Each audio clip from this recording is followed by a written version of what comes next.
Hello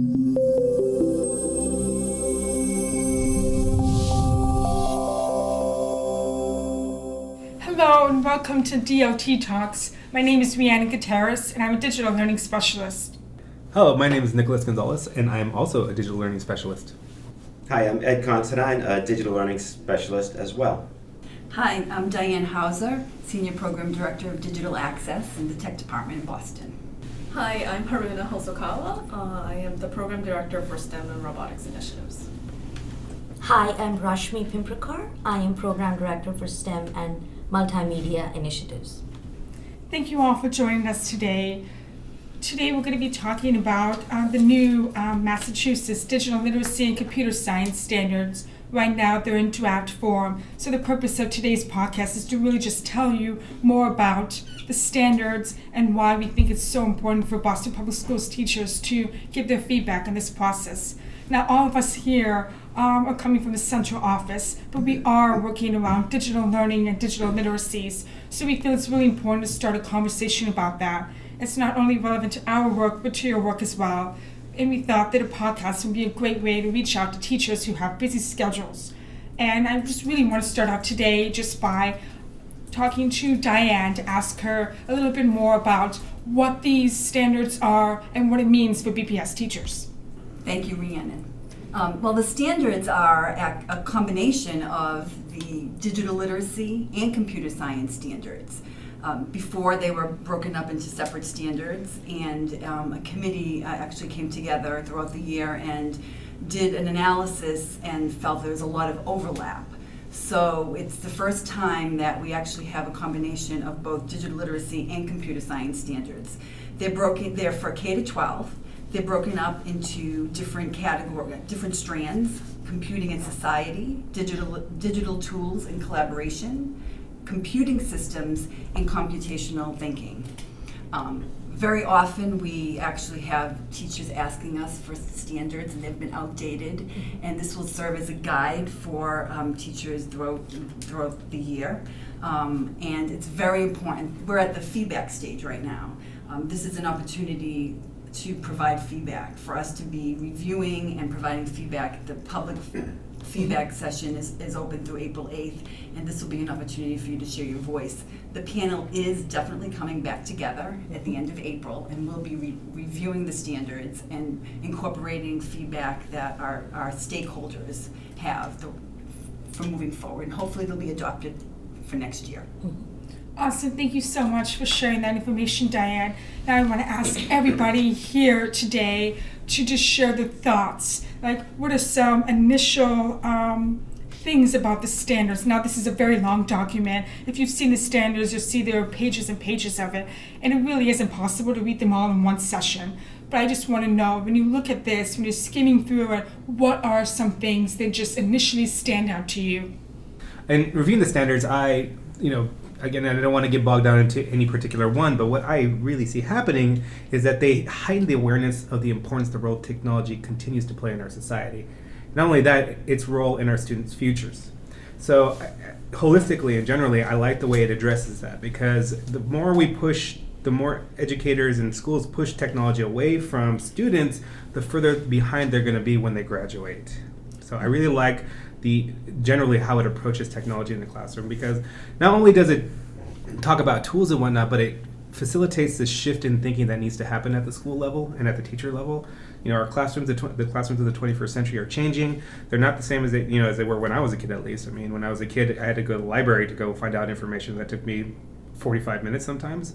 Now I can get it in 2 seconds. And so again, these type of measures being taken by the state and by districts are going to help in facilitating this shift in thought that when it comes to teaching with technology. Ed here. My thoughts are similar to Nick's. I'm really happy that we're finally addressing this new way of thinking of teaching and learning in the classroom.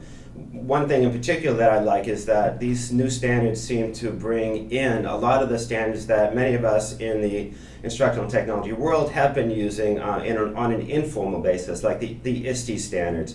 We also see that technology integration is embedded in Common Core standards, but the state has not had an articulation of these standards. And what I see in the standards in particular are the the relevance to a shift in teaching. And one of the things that I just want to draw attention to is that we're talking about digital literacies for students, and I think on what we see the needs to happen in Boston Public Schools is that teachers need to have these 21st century standards as well. So I'm excited about the feedback that we get from teachers, so we can use that feedback to help address professional learning for teachers to help them meet their digital literacy standards. This is Rashmi here. I completely agree with Nick, Ed, Diane, and the group that's talking about the standards. Just the conversation about standards is groundbreaking because that did not exist. Computer science was never part of any digital literacy conversation before this. So it is an astounding objective to achieve, and I congratulate the states and also the team that's undertaking such a massive endeavor to give us the standards. It's also phenomenal because the students will have this opportunity to, during 21st century, you have chances to learn about algorithms, what algorithms are, and if you look at the specifics of the standards too, you see the gradation from grade 2 going on to 3 and 5, and they're learning not just the definitions of algorithms, but how different solutions exist to a problem. That is indeed exciting and groundbreaking. So that's wonderful. Yeah, very good point, Rashmi. I'm very excited that the computer science and computational thinking standards start right at kindergarten. A lot of people tend to think computer science and coding are for older kids, but it really is not. And having a kindergartner and a first grader at home, I'm really excited that they'll be learning these type of computational thinking skills very early on, and that'll help them develop good digital literacy strategies from day one. Thank you all for sharing your initial thoughts. I wanted to just probe a little bit deeper into what some of these strands are. Now, Diane mentioned them very briefly. I just want to restate what they are. The first one is computing and society. The second one is digital tools and collaboration. The third is computing systems. And the fourth is computational thinking. Now, we've heard some people today address what they like about a couple of them. And I just want to know if there's anything underneath one of those particular strands that especially is exciting, that you feel like teachers should really grab onto this, or teachers doing it, what's exciting about it? Well, I can start with that. I'm excited about the digital tools and collaboration part, and anybody who knows me isn't surprised. We've been talking about sort of collaboration in the classroom as an important 21st century skill for some time, and it's nice to see that it's embedded here in the standards. But it also announces sort of a shift in giving teachers freedom to help start creating a student-centered classroom. And that's what I get excited about with the opportunities for collaboration. It changes the role of the teacher to somebody who's more the guide on the side rather than the expert sage on the stage, but it focuses on learning and having students collaborate, work together, experiment with digital tools, evaluate which tool might be best for a certain presentation. It puts learning in the hands of students and how they demonstrate learning in the hands of the students. So I'm very excited about that part of it. So I'm really interested in the computing and society strand, particularly under digital citizenship, and that computing and society, essentially all the subtopics under computing and society have to do with digital citizenship in one way or another.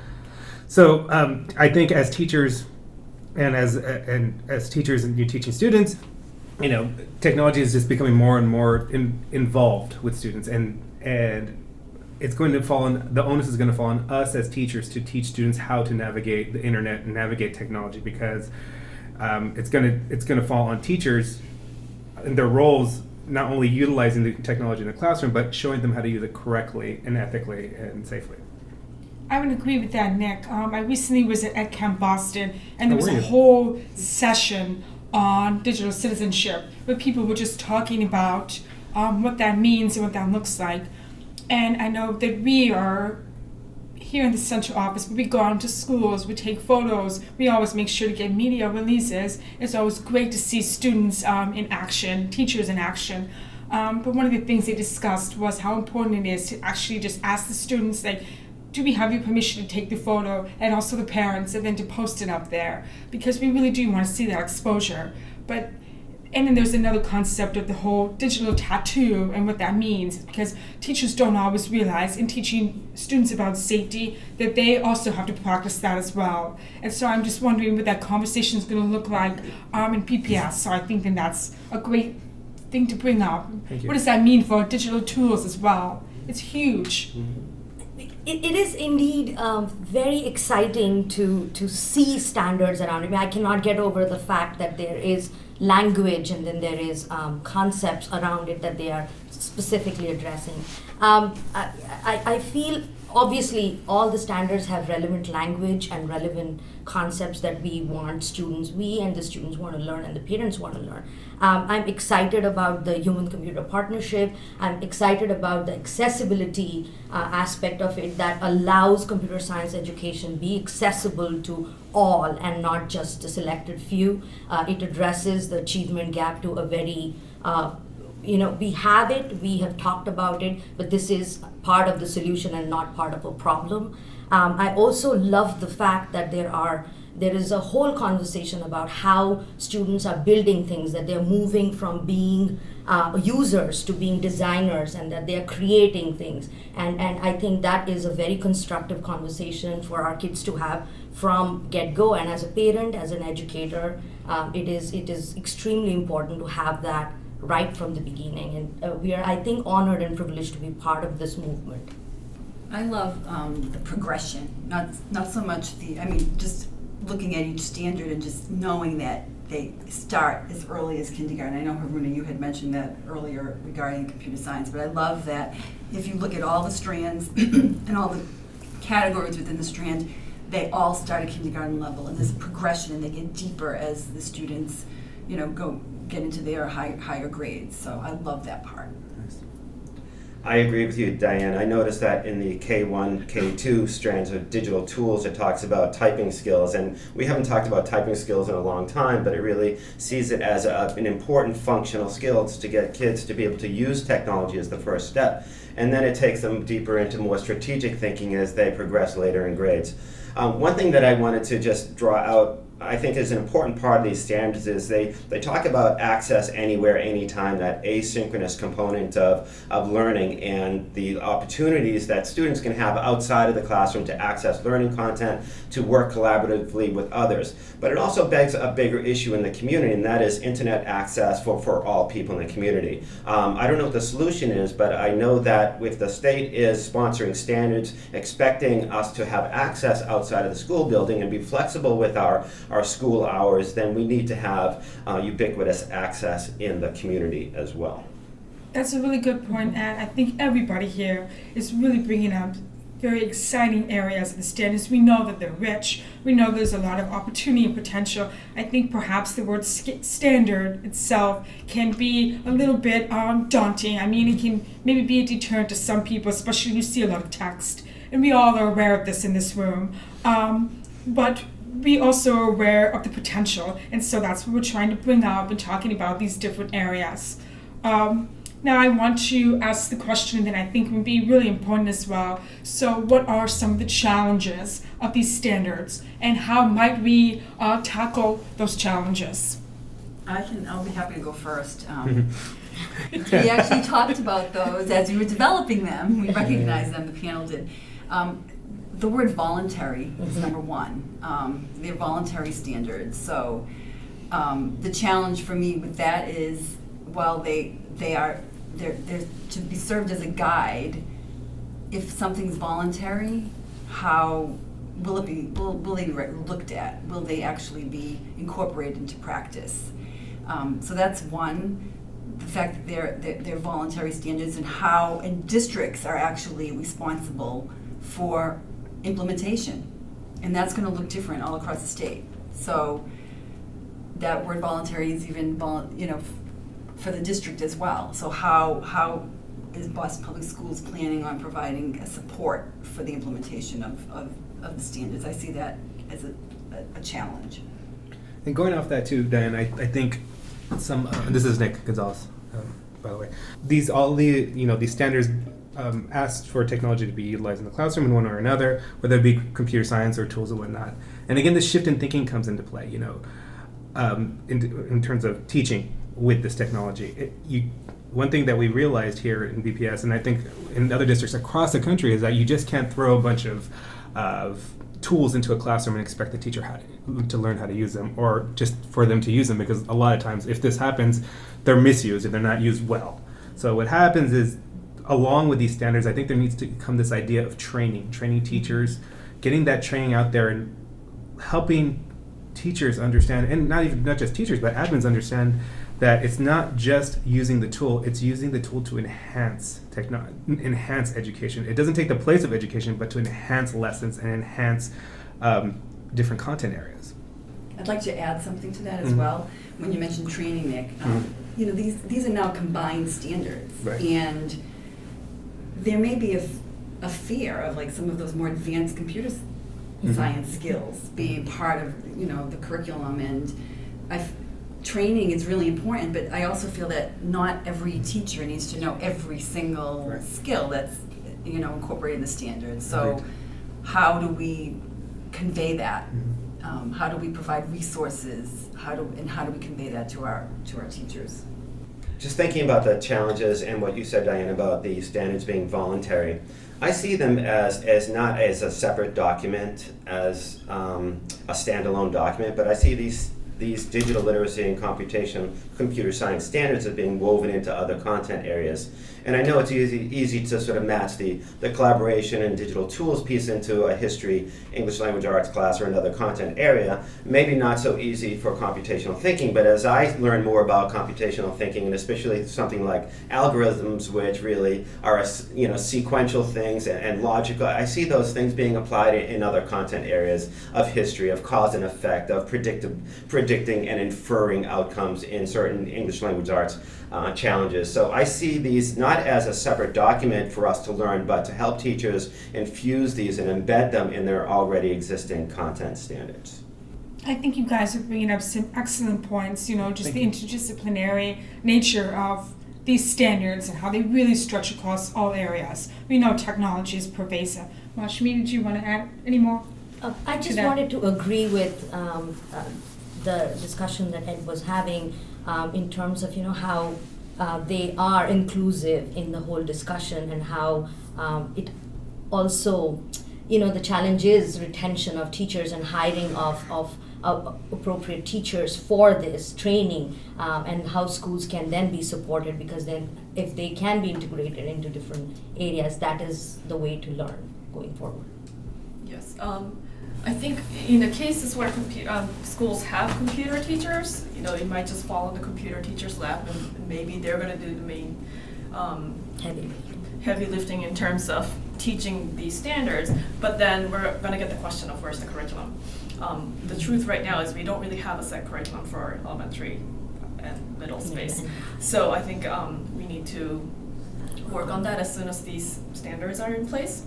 And in the cases where there are no computer teachers in the school, then they'll have to be integrated in other disciplines. Even if there is a computer teacher, they should still be integrated. But definitely in the case where there is no computer teacher, they need to be integrated in other curriculum, which will then take a lot of collaboration and coordination with other subject areas. So we'll have to work closely with other curriculum departments to come up with some sort of a coherent set of activities or projects or lessons that will cover the necessary skills at different grade levels and progress along the standards. Very good. I think that we've also been bringing up the issue of professional learning around some of the stuff the standards address. So I wanted to ask everyone in this room just to briefly say, what do you feel like we need to address when it comes to professional learning? What our commitment is as a team for the teachers in this district? Great question. Yeah, Great question. I think we all are excited about the opportunities that having new standards and developing more community in BPS to help provide the professional support that the teachers will need to sort of implement these 21st century digital literacy computer science standards.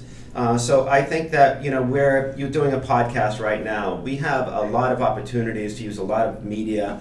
We have Mark Pridjanowski, our videographer, podcast editor now, to support the different ways that we can deliver professional learning. But I think it comes down to sort of supporting what's going on at the local schools and helping schools develop communities of learners, communities of practice at schools, so that we can point to models in BPS, because this stuff exists out there. We all know great teachers doing great work with students, and so highlighting those things and sharing them with other teachers, using social media as a way to sort of spread the word about our resources and about the best practices going on in BPS is one way I think we can sort of shift our professional learning to support teachers. And I think to follow up on that too, Ed, I think giving a context for different types of learning is also something we should touch on. I mean, having online classes available, like we already do within BPS Learns, or having blended learning through Google Classroom is another way we approach it, or having some face-to-face sessions as well.